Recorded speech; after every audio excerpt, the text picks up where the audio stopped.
Health care ಅಂದ್ರೆ ಬರೀ MBBS ಮಾತ್ರ ಅಲ್ಲ. ಭಾರತದೊಳಗ ಹೆಲ್ತ್ ಕೇರ್ ನ ಭವಿಷ್ಯದ ಕರಿಯರ್ಗಳನ್ನ ನೋಡೋಣ. ಯಾರಾದ್ರೂ ಒಬ್ಬ ಒಳ್ಳೆ ಸ್ಟೂಡೆಂಟ್ಸ್ ಒಳ್ಳೆ ಮಾರ್ಕ್ಸ್ ತಗೊಂಡ್ರ ಪ್ರತಿಯೊಬ್ಬರ ಮನೆಯಲ್ಲೂ ಒಂದ ಕನಸಿರ್ತದ, ಅವ್ರನ್ನ ಡಾಕ್ಟರ್ ಮಾಡ್ಬೇಕು. ಒಂದು ವೇಳೆ ಅದಾಗ್ಲಿಲ್ಲ ಅಂತಂದ್ರ ಕನಿಷ್ಠ ಪಕ್ಷ ಇಂಜಿನಿಯರ್ ಅನ್ನಾದ್ರೂ ಮಾಡ್ಬೇಕು. ಡಾಕ್ಟರ್ ಆಗೋದ್ರಲ್ಲೇ ಇಂಜಿನಿಯರ್ ಆಗೋದ್ರಲ್ಲೇ ಏನೂ ತಪ್ಪಿಲ್ಲ. ಅವು ಪ್ರಪಂಚದಲ್ಲೇ ಅತಿ ಗೌರವಾನ್ವಿತ ಕೆಲಸಗಳು. ಆದ್ರ ಅದಕ್ಕಾಗಿ ವರ್ಷಗಟ್ಲೆ ಕಷ್ಟಪಟ್ಟು ಓದ್ಲಿಕ್ಕೆ ನೀವು ರೆಡಿ ಇದ್ರ MBBS ಇಂಜಿನಿಯರಿಂಗು ನಿಜಕ್ಕೂ ಒಂದು ಅದ್ಭುತ ಕರಿಯರ್ಗಳು. ಆದ್ರೆ ಇವತ್ತ ನಾನು ನಿಮಗೊಂದು ಸಿಂಪಲ್ ಕ್ವಶನ್ ಕೇಳಬೇಕು ಅನ್ಕೊಂಡಿದೀನಿ. ಹೆಲ್ತ್ ಕೇರ್ ಅಂದ್ರೆ ಬರೀ ಡಾಕ್ಟರ್ ಆಗೋದು ಮಾತ್ರನಾ, ಅಥವಾ ಇನ್ನು ಅದಕ್ಕಿಂತ ದೊಡ್ಡ ಪ್ರಶ್ನೆ, ನಿಮಗ MBBS ಸೀಟ್ ಸಿಗ್ಲಿಲ್ಲ ಅಂದ್ರ ಹೆಲ್ತ್ ಕೇರ್ ಒಳಗ ನಿಮ್ಮ ಭವಿಷ್ಯ ಅಲ್ಲೇ ಮುಗಿದು ಹೋಗುತ್ತಾ? ಇವತ್ತಿನ ದಿನದೊಳಗ ಹೆಲ್ತ್ ಕೇರ್ ಕ್ಷೇತ್ರ ಬಹಳ ವೇಗವಾಗಿ ಬದಲಾಗ್ತಾ ಅದ. ಹಾಸ್ಪಿಟಲ್ಗಳು, ಟೆಕ್ನಾಲಜಿ, ಪೇಷಂಟ್ಗಳ ನಿರೀಕ್ಷೆಗಳು, ಕಾಯಿಲೆಗಳು ಇವೆಲ್ಲ ಬದಲಾಗ್ತವ. ಆದ್ರ ಆಶ್ಚರ್ಯ ಅಂದ್ರ ನಮ್ಮ ಕರಿಯರ್ ಅಡ್ವೈಸ್ ಮಾತ್ರ ಇನ್ನೂ ಬದಲಾಗಿಲ್ಲ. 30 ವರ್ಷಗಳ ಹಿಂದ ಅವ್ರ ಪೇರೆಂಟ್ಸ್ ಗಳ ಸಿಕ್ಕಿದ್ದ ಅದೇ ಕರಿಯರ್ ಅಡ್ವೈಸ್ ಅನ್ನ ಇವತ್ತಿನ ಸ್ಟೂಡೆಂಟ್ಸ್ ಗಳು ಇವತ್ತಿಗೂ ಪಡಿತಾ ಇದ್ದಾರೆ. ಸ್ವಲ್ಪ ರಿಯಾಲಿಟಿ ನೋಡೋಣ. ಪ್ರತಿ ವರ್ಷ ಲಕ್ಷಾಂತರ ಸ್ಟೂಡೆಂಟ್ಸ್ ನೀಟ್ ಎಕ್ಸಾಮ್ ಬರೀತಾರ. ಅದ್ರೊಳಗ ಬಹಳ ಕಡಿಮೆ ಪರ್ಸೆಂಟ್ ಜನರಿಗೆ ಮಾತ್ರ ಗೌರ್ಮೆಂಟ್ MBBS ಸೀಟು ಸಿಗುತ್ತದ. ಹಂಗಂದ್ರ ಉಳ್ಕಿ ಸ್ಟೂಡೆಂಟ್ಸ್ ಗೆ ಬುದ್ಧಿವಂತಿಕೆ ಕಡಿಮೆ ಅದ ಅಂತನ? ಖಂಡಿತ ಅಲ್ಲ. ಅದರ ಅರ್ಥ ಅಲ್ಲಿ ಸೀಟ್ಗಳ ಸಂಖ್ಯೆ ಕಡಿಮೆ ಅದ ಅಂತ. ಆದ್ರೆ ಬೇಜಾರಿನ ವಿಷಯ ಅಂದ್ರ ನೀಟ್ ಎಕ್ಸಾಮ್ ಫೇಲ್ ಆದ್ಮೇಲೆ ಸಾಕಷ್ಟು ಜನ ಸ್ಟೂಡೆಂಟ್ಸ್ ಗಳು ಧೈರ್ಯ ಕಳ್ಕೋತಾರ. ನನಗೆ MBBS ಸೀಟ್ ಸಿಗ್ಲಿಲ್ಲ, ಹೆಲ್ತ್ ಕೇರ್ ನನ್ನ ಕನಸು ಮುಗಿದೋತು ಅಂತೆಲ್ಲ. ಹಾಗ ಅನ್ಕೊಳ್ಳೋದು ತಪ್ಪು. ನೀವೊಂದು ದೊಡ್ಡ ಮಾಡರ್ನ್ ಮಲ್ಟಿ ಸ್ಪೆಷಾಲಿಟಿ ಹಾಸ್ಪಿಟಲ್ ಒಳಗಡೆ ನಿಂತೀರಿ ಅಂತ ಹೇಳಿ ಇಮ್ಯಾಜಿನ್ ಮಾಡ್ಕೊಳ್ರಿ. ನಿಮಗೆ ಯಾರೆಲ್ಲ ಕಾಣಿಸ್ತಾರ? ಡಾಕ್ಟರ್ಸ್, ನರ್ಸ್ಗಳು, ಫಿಸಿಯೋಥೆರಪಿಸ್ಟ್ಗಳು, ಫಾರ್ಮಸಿಸ್ಟ್ಗಳು, ಲ್ಯಾಬೊರೇಟರಿ ಸೈಂಟಿಸ್ಟ್ಗಳು, ಬಯೋಮೆಡಿಕಲ್ ಇಂಜಿನಿಯರ್ಗಳು, ರೇಡಿಯಾಲಜಿ ಎಕ್ಸ್ಪರ್ಟ್ಗಳು, ಹೆಲ್ತ್ ಕೇರ್ ಡೇಟಾ ಅನಲಿಸ್ಟ್ಗಳು, ಜೆನೆಟಿಕ್ ಕೌನ್ಸಿಲರ್ಗಳು, ಮುಂದಿನ ದಿನಗಳ ಮೆಡಿಸಿನ್ ಕಂಡುಹಿಡಿಯೋ ರಿಸರ್ಚರ್ಗಳು, AI ಟೂಲ್ಸ್ ಗಳನ್ನ ತಯಾರು ಮಾಡೋ ಸಾಫ್ಟ್ವೇರ್ ಇಂಜಿನಿಯರ್ಸ್ಗಳು, ಇಷ್ಟೆಲ್ಲ ಜನ ನಿಮ್ಗೆ ಕಾಣಬಹುದು. ಸೊ ಅದರಿಂದಾಗಿ ಹೆಲ್ತ್ ಕೇರ್ ಅಂದ್ರೆ ಬರೀ ಡಾಕ್ಟರ್ ಅಂತ ಅಲ್ಲ, ಇದೊಂದು ದೊಡ್ಡ ಇಕೋಸಿಸ್ಟಮ್. ಇಲ್ಲಿ ಪ್ರತಿಯೊಬ್ರು ಒಂದೊಂದು ರೀತಿ ಪ್ರಾಬ್ಲಮ್ ಸಾಲ್ವ್ ಮಾಡ್ತಾರ. ಇವತ್ತು ಆಗ್ತಿರೋ ದೊಡ್ಡ ಬದಲಾವಣೆನ ಇದು. ಅಷ್ಟ ಅಲ್ಲ, ಇನ್ನೊಂದು ಮುಖ್ಯ ಬದಲಾವಣೆ ಅದ. ಮುಂಚೆ ಬರೇ ಒಂದು ಗ್ರಾಜುಯೇಷನ್ ಮುಗಿಸಿದ್ರೆ ಸಾಕಾಗ್ತಿತ್ತು. ಆದ್ರೆ ಇವತ್ತ ಸ್ಪೆಷಲೈಸೇಷನ್ ಮಾಡೋದು ನಿಮಗೊಂದು ದೊಡ್ಡ ಪ್ಲಸ್ ಪಾಯಿಂಟ್ ಆಗ್ತದ. ಡೆಂಟಿಸ್ಟ್ರಿ ಉದಾಹರಣೆ ತಗೋರಿ. ಹಲ್ಲಿನ ವೈದ್ಯಕೀಯ. ಒಂದು ಕಾಲಿತ್ತು ಬರೀ BDS ಮುಗಿಸಿದ್ರೆ ಸಾಕು, ಒಳ್ಳೊಳ್ಳೆ ಅಪಾರ್ಚುನಿಟಿಗಳು ಸಿಗ್ತಿದ್ದು. ಆದ್ರೆ ಇವತ್ತ ಪರಿಸ್ಥಿತಿ ಬದಲಾಗಿದೆ. ಡೆಂಟಲ್ ಗ್ರಾಜುಯೇಟ್ ಸಂಖ್ಯೆ ತುಂಬಾ ಜಾಸ್ತಿ ಆಗಿದೆ, ಕಾಂಪಿಟೇಷನ್ ಜಾಸ್ತಿ ಆಗಿದೆ. ಪೇಷಂಟ್ಗಳು ಇನ್ನೂ ಒಳ್ಳೆ ಟ್ರೀಟ್ಮೆಂಟ್ ಅನ್ನ ನಿರೀಕ್ಷೆ ಮಾಡ್ತಾರ. ಇದರ ಅರ್ಥ ಬರೀ BDS ಡಿಗ್ರಿ ಇದ್ರೆ ಮಾತ್ರ ಇವತ್ತಿನ ದಿನಗಳ ಒಳಗ ಸಾಕಾಗುದಿಲ್ಲ. ಪ್ರೈವೇಟ್ ಕ್ಲಿನಿಕ್ ಗಳ ಒಳಗ ಕೆಲಸ ಮಾಡೋ ತುಂಬಾ ಜನ ಫ್ರೆಶ್ BDS ಗ್ರಾಜುಯೇಟ್ಸ್ ಗಳಿಗೆ ತಿಂಗಳಿಗೆ 15 ರಿಂದ 20 ಸಾವಿರ ಮಾತ್ರ ಸಿಗಬಹುದು. MDS ಮುಗಿಸಿದ ಮೇಲೂ ಫ್ರೆಶರ್ಗೆ ವರ್ಷಕ್ಕೆ ಸುಮಾರು 3 ರಿಂದ 5 ಲಕ್ಷ ಸಿಗಬಹುದು. ಆದ್ರೆ ಒಳ್ಳೆ ಹೆಸರಿರೋ ಸ್ಪೆಷಲಿಸ್ಟ್ ಗಳು ಇದಕ್ಕಿಂತ ಜಾಸ್ತಿ ಸಂಪಾದನೆ ಮಾಡ್ತಾರ. ಹಂಗಂತೇಳಿ ಡೆಂಟಿಸ್ಟ್ರಿ ಕೆಟ್ಟ ಕರಿಯರ್ ಅಲ್ಲ. ಆದ್ರೆ ನಾವು ತಿಳ್ಕೊಬೇಕಾದ ವಿಷಯ ಏನಂದ್ರ, ಈಗ ಪ್ರತಿ ಫೀಲ್ಡ್ನು ಸ್ಕಿಲ್ ಬೇಸ್ಡ್ ಆಗ್ತಾ ಇದೆ. ಡಿಗ್ರಿ ಈ ಫೀಲ್ಡ್ ಒಳಗೆ ಹೋಗ್ಲಿಕ್ಕೆ ನಿಮ್ಗೆ ಸಹಾಯ ಮಾಡ್ತದ. ಆದ್ರೆ ನೀವು ಇದರಲ್ಲಿ ಎಷ್ಟು ಇಂಪಾರ್ಟೆಂಟ್ ಆಗಿದ್ದೀರಾ ಅನ್ಲಿಕ್ಕೆ ನಿಮ್ಮ ಸ್ಪೆಷಲೈಸೇಷನ್ ನಿರ್ಧಾರ ಮಾಡ್ತದ. ಈ ವಿಡಿಯೋ ಕಡಿ ತನಕ ನೋಡ್ರಿ. ಒಂದು ಮಾತನ್ನ ನೀವು ನೆನಪಿಟ್ಕೊಳ್ರಿ, ಬರೀ ಡಿಗ್ರಿನ ಚೂಸ್ ಮಾಡ್ಬೇಡ್ರಿ. ನೀವು ಯಾವ ತರದ ಫ್ಯೂಚರ್ ಬಿಲ್ಡ್ ಮಾಡ್ಬೇಕು ಅನ್ಕೊಂಡಿದ್ದೀರೋ ಅದನ್ನ ಚೂಸ್ ಮಾಡ್ರಿ. ಸೊ ಇವತ್ತಿನ ವಿಡಿಯೋದಾಗ ಅದರ ಬಗ್ಗೆ ಡಿಟೇಲ್ ಆಗಿ ತಿಳ್ಕೊಳ್ಳೋಣ. ನೀವು ನಮ್ಮ ವಿವಾದ ಚಾನೆಲ್ಗೆ ಹೊಸಬ್ರಿದ್ರ ಈಗಲೇ ಸಬ್ಸ್ಕ್ರೈಬ್ ಮಾಡೋದನ್ನ ಮರಿಬೇಡ್ರಿ.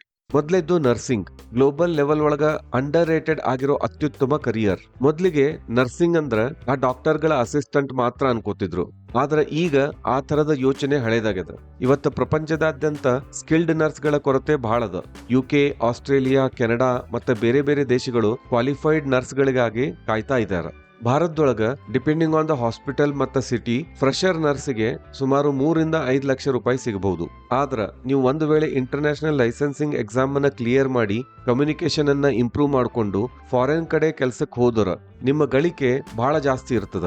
ಕೆಲವು ಸರ್ತಿ ಸಕ್ಸಸ್ ಸಿಗೋದು ಪ್ರೊಫೆಷನ್ ಅನ್ನ ಬದಲಾಯಿಸೋದ್ರಿಂದ ಅಲ್ಲ, ಆದ್ರೆ ನೀವು ಕೆಲಸ ಮಾಡೋ ಜಾಗನ ಬದಲಾಯಿಸೋದ್ರಿಂದ ಬರ್ತದ. ನಿಮ್ಗೆ ಜನರ ಸೇವೆ ಮಾಡೋದು ಇಷ್ಟ ಅಂತಂದ್ರ ಫ್ರೆಶರ್ ಇದ್ದಾಗ್ಲೂ ಶಾಂತವಾಗಿರಲು ಸಾಧ್ಯ ಅದ ಅಂದ್ರ ಬೇರೆಯವರ ಆರೋಗ್ಯ ಸುಧಾರಿಸೋದ್ರೊಳಗ ಖುಷಿ ಸಿಗ್ತಿದ್ರ ನರ್ಸಿಂಗ್ ಒಂದು ಬ್ಯಾಕಪ್ ಕರಿಯರ್ ಅಲ್ಲ, ಇದು ಪ್ರಪಂಚದೊಳಗನ ಭಾರಿ ಡಿಮ್ಯಾಂಡ್ ಇರೋ ಕರಿಯರ್. ಎರಡನೇದ್ದು ಫಿಸಿಯೋಥೆರಪಿ. ಜನರ ಲೈಫ್ ಅನ್ನ ಮೊದಲಿನ ತರ ಮಾಡ್ಲಿಕ್ಕೆ ಹೆಲ್ಪ್ ಮಾಡೋದು. ಯಾವ್ದಾದ್ರು ಕ್ರಿಕೆಟರ್ ದೊಡ್ಡ ಇಂಜುರಿ ಆದ್ಮೇಲೆ ಮತ್ತೆ ಗ್ರೌಂಡಿಗೆ ಬರೋದನ್ನ ನೋಡಿದ್ದೀರಾ?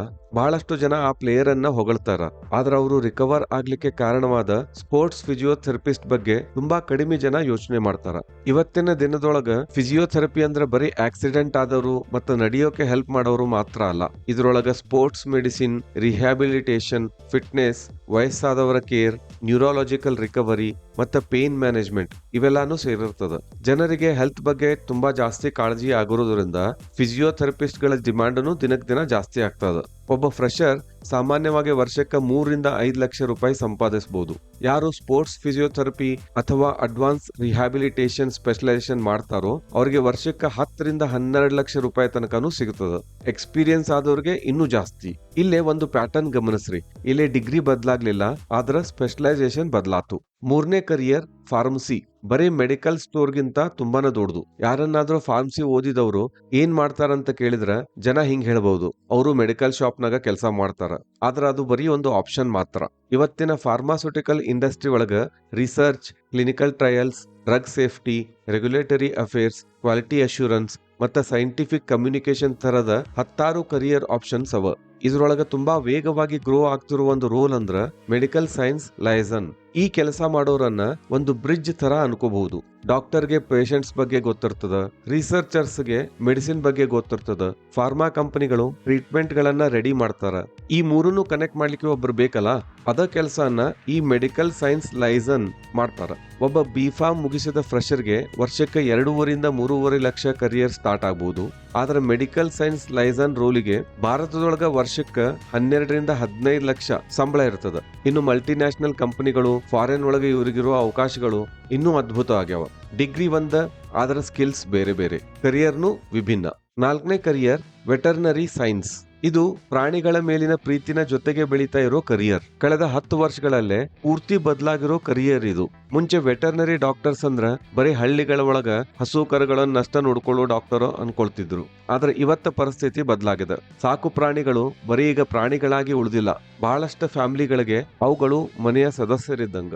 ಇವತ್ತ ಜನ ತಮ್ಮ ಸಾಕು ಪ್ರಾಣಿಗಳ ಹೆಲ್ತ್, ಸರ್ಜರಿ, ಫುಡ್, ವ್ಯಾಕ್ಸಿನೇಷನ್ ಮತ್ತು ರಿಹ್ಯಾಬಿಲಿಟೇಷನ್ಗಾಗಿ ಹಿಂದಿಗಿಂತಲೂ ಜಾಸ್ತಿ ದುಡ್ಡು ಖರ್ಚು ಮಾಡ್ತಾ ಇದ್ದಾರೆ. ಇದರಿಂದಾಗಿ ಈ ಕ್ಷೇತ್ರದೊಳಗ ಒಂದು ಹೊಸ ಇಂಡಸ್ಟ್ರಿನ ಕ್ರಿಯೇಟ್ ಆಗ್ಯದ.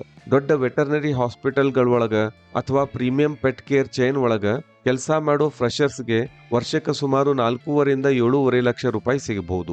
ಇನ್ನು ಮೆಟ್ರೋ ಸಿಟಿ ಒಳಗ ಸ್ವಂತ ಕ್ಲಿನಿಕ್ ಇಟ್ಕೊಂಡು ಸಕ್ಸಸ್ ಆಗಿರೋರು ತಿಂಗಳಕ್ಕೆ 2 ರಿಂದ 5 ಲಕ್ಷ ಸಂಪಾದನೆ ಮಾಡ್ತಾರ. ನಿಮಗೆ ನಿಜವಾಗ್ಲೂ ಪ್ರಾಣಿಗಳ ಮೇಲೆ ಪ್ರೀತಿ ಇದ್ರ ಇದು ಬರೀ ನಿಮ್ಮ ಪ್ಯಾಷನ್ ಆಗಿ ಉಳಿಯುವುದಿಲ್ಲ, ಇದೊಂದು ಅರ್ಥಪೂರ್ಣವಾದ ಮತ್ತ ಕೈತುಂಬಾ ಸಂಪಾದನೆ ತಂದು ಕೊಡೋ ಪ್ರೊಫೆಷನ್ ಆಗ್ಬಹುದು. 5ನೇ ಕರಿಯರ್ ಬಯೋಮೆಡಿಕಲ್ ಇಂಜಿನಿಯರಿಂಗ್. ಇಂಜಿನಿಯರಿಂಗ್ ಮತ್ತು ಮೆಡಿಸಿನ್ ಒಂದಾಗೋ ಜಾಗ. ಒಂದು ಮಾಡರ್ನ್ ಹಾಸ್ಪಿಟಲ್ ಒಳಗಡೆ ಇರೋ ಮಷಿನ್ಗಳ ಬಗ್ಗೆ ಯೋಚನೆ ಮಾಡ್ರಿ. MRI ಸ್ಕ್ಯಾನರ್ಗಳು, CT ಸ್ಕ್ಯಾನರ್ಗಳು, ಹಾರ್ಟ್ ಮಾನಿಟರ್ಗಳು, ಆರ್ಟಿಫಿಷಿಯಲ್ ಜಾಯಿಂಟ್ಸ್ಗಳು, ರೊಬೋಟಿಕಲ್ ಸರ್ಜಿಕಲ್ ಇಕ್ವಿಪ್ಮೆಂಟ್. ಜೀವ ಉಳಿಸೋ ಇಂಥ ಟೆಕ್ನಾಲಜಿಗಳನ್ನ ಡಿಸೈನ್ ಮಾಡ್ಲಿಕ್ಕೆ, ಇಂಪ್ರೂವ್ ಮಾಡ್ಲಿಕ್ಕೆ ಮತ್ತು ಮೇಂಟೈನ್ ಮಾಡ್ಲಿಕ್ಕೆ ಯಾರಾದ್ರೂ ಬೇಕಲ್ಲ, ಆ ಕೆಲಸವನ್ನ ಬಯೋಮೆಡಿಕಲ್ ಇಂಜಿನಿಯರ್ಗಳು ಮಾಡ್ತಾರ.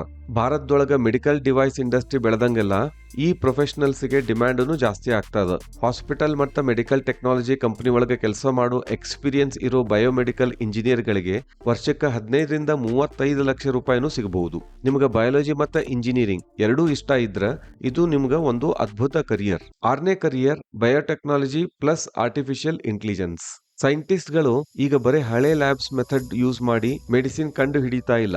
ಆರ್ಟಿಫಿಷಿಯಲ್ ಇಂಟೆಲಿಜೆನ್ಸ್ ಸಹಾಯದಿಂದ ಲಕ್ಷಾಂತರ ಬಯೋಲಾಜಿಕಲ್ ಡೇಟಾ ಅನ್ನ ಅನಲೈಸ್ ಮಾಡಿ ಮಾಲಿಕ್ಯೂಲ್ಸ್ ಹೆಂಗ್ ರಿಯಾಕ್ಟ್ ಮಾಡ್ತಾವ ಅಂತ ಗೆಸ್ ಮಾಡಿ ಹೊಸ ಮೆಡಿಸಿನ್ ಗಳನ್ನ ತುಂಬಾ ವೇಗವಾಗಿ ಕಂಡು ಹಿಡಿತಾರ.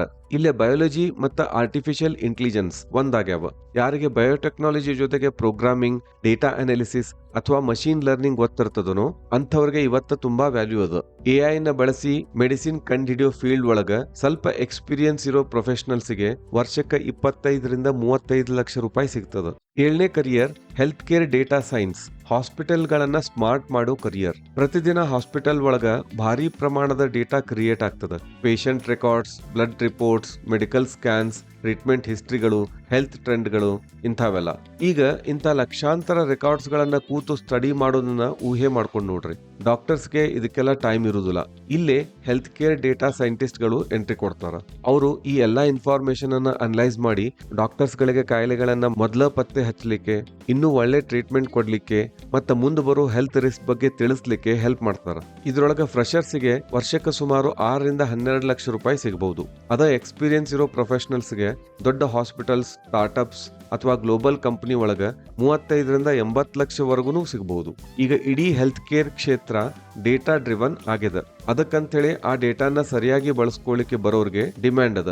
8ನೇ ಕರಿಯರ್ ಜೆನೆಟಿಕ್ ಕೌನ್ಸಿಲಿಂಗ್. ಇದು ತುಂಬಾ ಜನ ಕೇಳದೇ ಇರೋ ಒಂದು ಕರಿಯರ್. ಇತ್ತೀಚಿನ ದಿನದೊಳಗ ಟ್ರೀಟ್ಮೆಂಟ್ ಬಹಳ ಅಡ್ವಾನ್ಸ್ ಆಗಿರೋದ್ರಿಂದ ವಂಶ ಪಾರಂಪರ್ಯವಾಗಿ ಬರ್ತಿರೋ ಕಾಯಿಲೆಗಳು ಮತ್ತು ಜೆನೆಟಿಕ್ ರಿಸ್ಕ್ ಗಳ ಬಗ್ಗೆ ಪೇಷಂಟ್ ಫ್ಯಾಮಿಲಿಗೆ ವಿವರವಾಗಿ ತಿಳಿಸುವ ಎಕ್ಸ್ಪರ್ಟ್ಗಳು ಡಾಕ್ಟರ್ಸ್ಗೆ ಬೇಕಾಗ್ಯಾರ.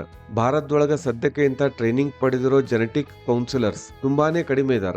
ಆ ಕೊರತೆಯೇ ನಿಮಗೊಂದು ದೊಡ್ಡ ಅವಕಾಶ ಮಾಡಿಕೊಡಬಹುದು.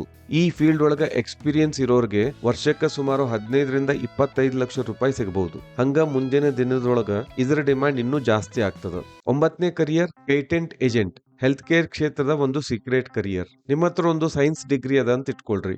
ಬಿಫಾರ್ಮಾ ಇರಬಹುದು, ಬಯೋಟೆಕ್ನಾಲಜಿ, ಕೆಮಿಸ್ಟ್ರಿ ಅಥವಾ ಲೈಫ್ ಸೈನ್ಸಸ್ ಯಾವುದೇ ಇರಬಹುದು. ನೀವು ಸೈನ್ಸ್ ಓದಿದ್ಮೇಲೆ ಸೈಂಟಿಸ್ಟ್ ಆಗ್ಬೇಕು ಅಂತಿಲ್ಲ. ನೀವು ಪೇಟೆಂಟ್ ಏಜೆಂಟ್ ಕೂಡ ಆಗ್ಬಹುದು. ಹೊಸದಾಗಿ ಮೆಡಿಸಿನ್ ಕಂಡುಹಿಡಿಯೋರ್ಗೆ ಅಥವಾ ಕಂಪನಿಗಳಿಗೆ ಅವರ ಹೊಸ ಟೆಕ್ನಾಲಜಿ ಮತ್ತು ಇನ್ವೆನ್ಷನ್ಗಳಿಗೆ ಪೇಟೆಂಟ್ ಅನ್ನ ತಗೊಂಡು ಅದನ್ನ ಪ್ರೊಟೆಕ್ಟ್ ಮಾಡ್ಲಿಕ್ಕೆ ಹೆಲ್ಪ್ ಮಾಡೋದನ್ನ ಪೇಟೆಂಟ್ ಏಜೆಂಟ್ ಅನ್ನ ಕೆಲಸ.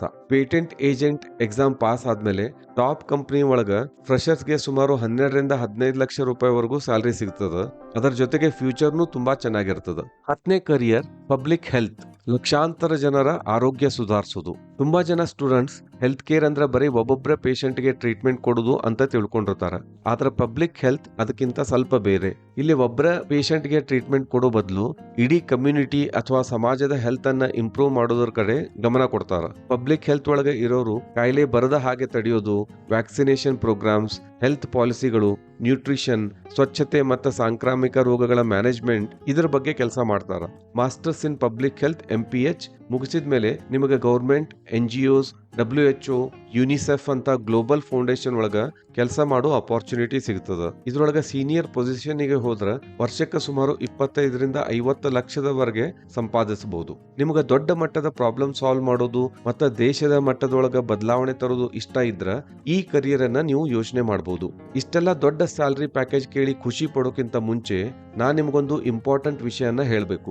ಇವೆಲ್ಲ ಬರೇ ಅಂದಾಜು ಸ್ಯಾಲರಿ ಮಾತ್ರ. ನಿಮ್ಮ ನಿಜವಾದ ಇನ್ಕಮ್ ಬಹಳಷ್ಟು ವಿಷಯ ಮೇಲೆ ಡಿಪೆಂಡ್ ಆಗಿರ್ತದ. ನಿಮ್ಮ ಸ್ಕಿಲ್ಸ್, ಸ್ಪೆಷಲೈಸೇಷನ್, ಎಕ್ಸ್ಪೀರಿಯನ್ಸ್, ನೀವು ಕೆಲಸ ಮಾಡೋ ಕಂಪನಿ, ನೀವಿರೋ ಸಿಟಿ ಅಥವಾ ಕೆಲವು ಸಾರಿ ನೀವು ಕೆಲಸ ಮಾಡೋ ದೇಶ. ಬರೀ ಒಳ್ಳೆ ದುಡ್ಡು ಸಿಗ್ತದ ಅಂತೇಳಿ ಯಾವ್ದಾ ಕರಿಯರ್ ಚೂಸ್ ಮಾಡಬೇಡ್ರಿ. ಅದು ನಿಮ್ಮ ಇಂಟ್ರೆಸ್ಟ್, ನಿಮ್ಮ ಸ್ಟ್ರೆಂಗ್ತ್ ಮತ್ತೆ ನಿಮಗೆ ಯಾವ ತರದ ಪ್ರಾಬ್ಲಮ್ ಸಾಲ್ವ್ ಮಾಡ್ಲಿಕ್ಕೆ ಇಷ್ಟ ಅನ್ನೋದಕ್ಕೆ ಮ್ಯಾಚ್ ಆದ್ರೆ ಮಾತ್ರ ಚೂಸ್ ಮಾಡ್ರಿ. ಆಮೇಲೆ ಈ ಫೀಲ್ಡ್ ಒಳಗ ನೀವು ಬೆಸ್ಟ್ ಆಗ್ಬೇಕು. ಯಾಕಂದ್ರ ಇವತ್ತಿನ ವಿಡಿಯೋದ ದೊಡ್ಡ ಲೆಸನ್ ನಿಮ್ಗೆ ಬರೀ ಡಿಗ್ರಿ ಇದ್ರೆ ಸಾಕಾಗುದಿಲ್ಲ. ಡಿಗ್ರಿ ಜೊತೆ ಸಾಕಷ್ಟು ಸ್ಕಿಲ್ಸ್ ಗಳು ಬೇಕಾಗ್ತಾವ. ಈ ವಿಡಿಯೋದಿಂದ ಇದುವರೆಗೂ ಕೇಳಿರದ ಹೊಸ ಅಪಾರ್ಚುನಿಟಿಗಳ ಬಗ್ಗೆ ನಿಮ್ಗೆ ಏನಾದ್ರೂ ಗೊತ್ತಾಗಿದ್ರ, ಹೆಲ್ತ್ ಕೇರ್ ಅಂದ್ರೆ ಬರೀ MBBS ಅಲ್ಲ, ಇನ್ನೂ ಸಾಕಷ್ಟು ಅದ ಅಂತ ಹೇಳಿ ತಿಳ್ಕೊಂಡಿದ್ರ ನಿಮ್ಮ ನೀಟ್ ಆಸ್ಪರೆಂಟ್ಸ್ ಫ್ರೆಂಡ್ಸ್ ಗಳಿಗೆ ಇದನ್ನ ಫಾರ್ವರ್ಡ್ ಮಾಡ್ರಿ. ಈ ವಿಡಿಯೋ ಯಾರ್ದಾದ್ರೂ ಲೈಫ್ ಅನ್ನ ಪೂರ್ತಿ ಚೇಂಜ್ ಮಾಡಬಹುದು.